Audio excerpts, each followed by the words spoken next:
Hello mga ka-Jolmax! Ang ituturo namin ngayon ay ang pagkuha ng data gamit ang real-time coordinate. Ang una po natin gagawin ay pumunta po tayo sa point survey. Tapos double click natin itong tilt point icon.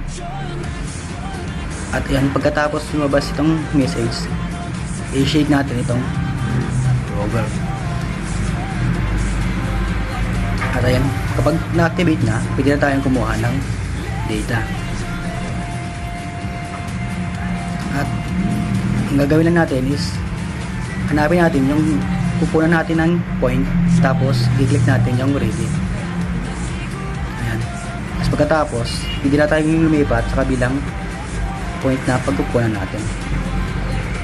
At ganoon lang po ang pagkuha ng point survey. Thank you for watching mga ka-Jolmax.